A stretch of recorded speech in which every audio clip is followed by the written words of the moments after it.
皆さん、こんにちは。リーザです。もうすぐバレンタインデーですね。日本に来て初めてのバレンタインを経験した時、私本当にびっくりしたんですよ。ウクライナとは全く違う文化で。今日は日本とウクライナのバレンタインデーがどう違うのか、私の実体験を交えながらお話しします。最初は、これ逆じゃないって思ったこともたくさんありました。では、始めましょう。日本のバレンタインデーで一番驚いたのが、女性から男性にチョコを渡すという習慣。ウクライナでは基本的に男性がプレゼントを用意するので、最初は「女の子が準備するの?」って混乱しました。しかもチョコの種類がいろいろあるんですよね。本命チョコは好きな人へ。これはわかります。でも義理チョコという概念、職場の上司や同僚に日頃のお礼ですって渡すチョコ、これはウクライナにない発想でした。そして友チョコ、女友達同士で交換するやつ。まあ可愛いけどちょっと複雑だなって。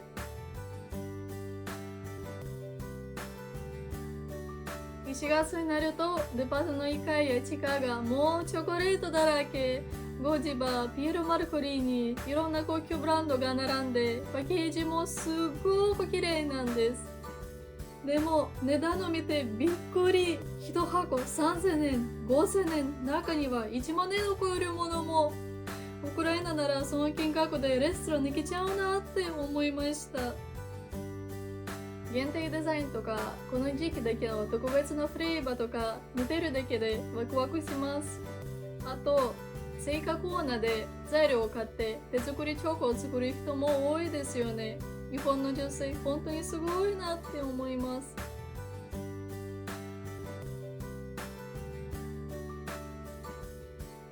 2月の街中はピンクとハートの装飾だらけ。広告も今年のバレンタインは特別にみたいなメッセージで溢れてて、恋愛というよりみんなで楽しむ国民的イベントみたいな雰囲気を感じます。これ日本らしくて面白いなって思うんです。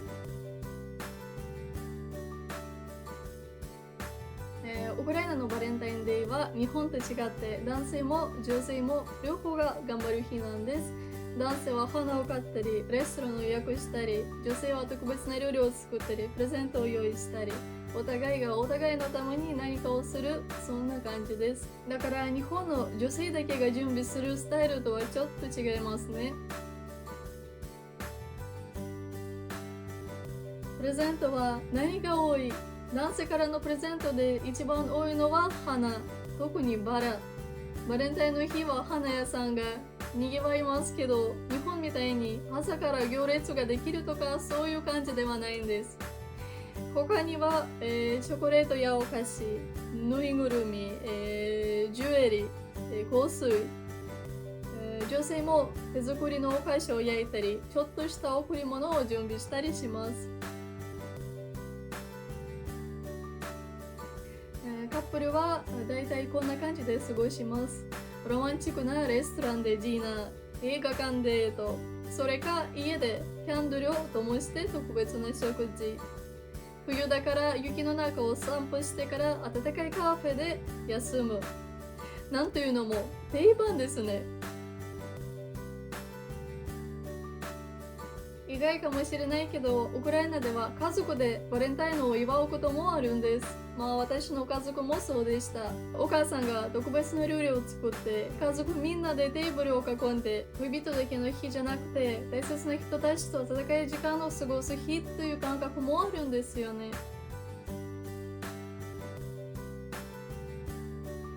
大学の時は友達同士ですごく盛り上がってました。学生たちが秘密の郵便みたいなイベントを企画して、誰かに匿名でメッセージを送れるようにしたり、恋愛占いとか、あなたの今日のバレンタインは誰というゲームをやったり、もう10年も、前のことだけど、すごく楽しかったな。友達とワイワイ楽しむというのもウクライナのバレンタインの一つの形でした。日本に来て本当に驚いたのがホワイトデーの存在。3月14日に男性がお返しをする日があるなんて全く知りませんでした。ウクライナにはそういう習慣がないんですよ。バレンタインデーが終わったらそれで終わり。でも日本ではバレンタインでチョコをもらったらホワイトデーでちゃんとお返しをする。最初これをした時、日本のマーケティング力すごすぎるって思いました。ウクライナは最初からお互いにプレゼントするからわざわざお返しの日を作らなくていいんですけど、日本は女性が、先に頑張るから男性の番も必要なのかな。まあこれはこれで日本らしいシステムだなって思います。日本のバレンタインもウクライナのバレンタインもどっちが良いとか悪いとかじゃなくて、それぞれの良さがあるって思います。日本は女性が自分の気持ちを表現する日で、チョコレート文化もどこどこで面白い。ウクライナはお互いに愛を伝え合える日で、家族も含めた大切な人と過ごす温かさがある。まあ形は違うけど大切な人に気持ちを伝えるという本質は同じですよね。まあ私は、日本で生活してるので日本スタイルで楽しんでますけど、ウクライナのバレンタインも時々懐かしくなります。そしてホワイトデーという日本だけの文化も、ちょっと楽しみだったり。皆さんは今年のバレンタインどう過ごす予定ですか？